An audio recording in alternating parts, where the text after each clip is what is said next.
nó có nhớ rồi nữa chúng sai nè tại vì nó của một khi có một video phổ biến nhỉ đi của nó nè của gà lú cho lúa kênh giải trí này mà đi theo đi nhiều mua nè đi lú nó nè giờ đi họ nên bỏ thì video tải lên phổ biến này ạ còn nó theo đi bây giờ chọn đời nhá khi còn đời nó to giờ nó xí nó tao dần đời nhá sẽ sầu YouTube này ạ họ để chăm chủ video trên sẽ phát thì nó này mua thì nào xí này nhiều dùng khi còn đấy nè thì ta xí nó quý ông mù trâu lúa chỉ tao mua đó này sai thì nuôi rong chả này ạ theo cùng một khi rong chả này ạ luôn nuôi chỉ tao mua nuôi rong nó này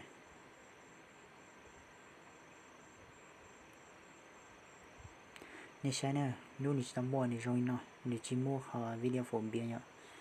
thế nuôi chỉ mua cho đỡ phát sầu YouTube nữa ta sẽ nó của một khi đó này sai ạ giờ tự nhiên nó họ phát trèo cá sau sai thế nào ta sẽ nói để biết trở lại tầm hình nè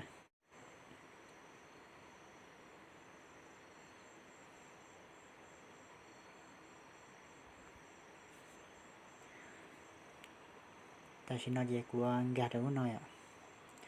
lúa thì chôm mê này ạ rồi giờ nên gà trấu trình duyệt tao nè của gà trấu nó nè của gà trấu nó nè giờ thằng nên một giò tới nói ạ giờ thì nên mua cho nên nó nên lúc chỉ mua lúc liên này à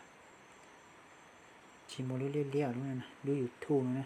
thì này sau thì YouTube chẳng còn nó gì mua nè nhưng gà tàu nó tao hỏi cụ li mua à lúc nào gì ta chỉ nó của niềm đó nói ạ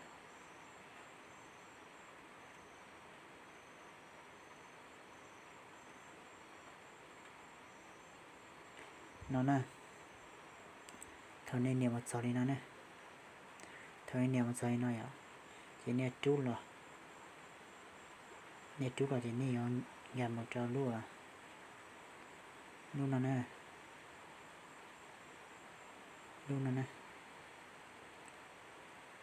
lúc sát thì nó lúc là mua nhiều lúc YouTube này ạ thì sẽ nó nên gà một nè điền nè thì nên một sao gì nên một nhiệt cho khó no bây giờ như khó no này cho khó no này nên một cho khó no này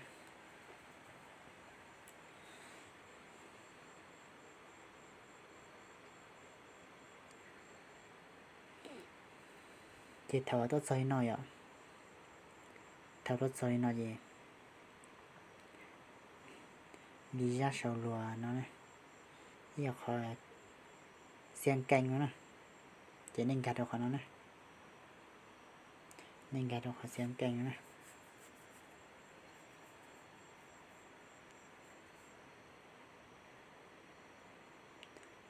thở nên một chuyện nó nè thở nên một chuyện nó nên một trò khó à nó nè lúc cây đá đấy nó nè nên gạt được cây đá nhớ là họ đăng ký nữa thì nên một trò khó nó nè lúc cây đá nè để sát của nó để thở như tại tôi nói ạ thằng tại tôi nó nè để nên một khí trâu lúa chúng nó nè nên gì gọi giống nè sầu nó một bê lu họ cá nó một y lu nè khí lu họ cá nữa nè thành một khí lu họ cá này ạ khí tài nên nhà họ cá nó mới khỏi là liều nè liều nên liều vậy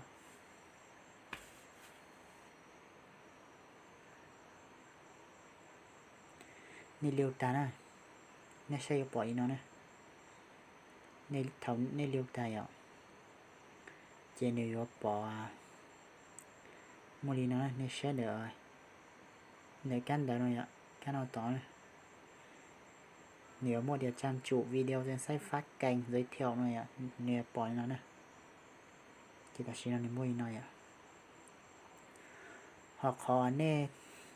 cho mua video phổ biến này ạ. Chỉ này quy họ nó theo sư. Ta xin ý nè ra video từ nè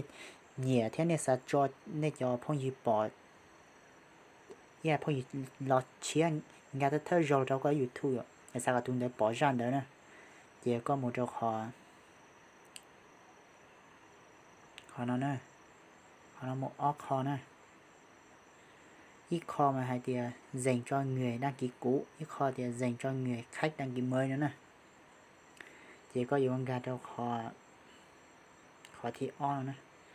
khó thi o giờ khó nó nè, khó thi o giờ khó nó nè. Chỉ có một sát tao nói á. Chỉ ta chỉ nó như chỉ tao mua video nè, một số con gà một số như giống như nó này. Ý là đi họ này như chỉ tao mua video giống như nó này. Chỉ có em bởi một chỗ khó nó nè.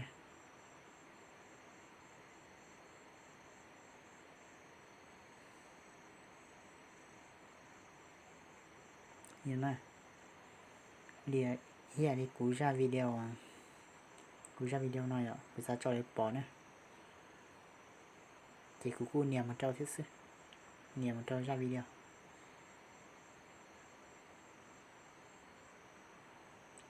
Con niệm ta ra video nè,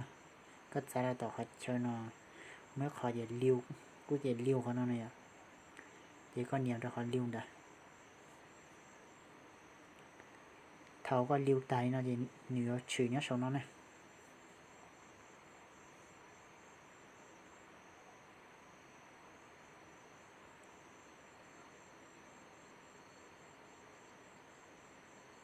Nhớ chữ đi nó nè. Nhớ chữ đi nó ạ. Thì giờ thì có một video bảo từ它实际上nó有ra thật thơ và có giờ phong gì chết lấy giúp bỏ này.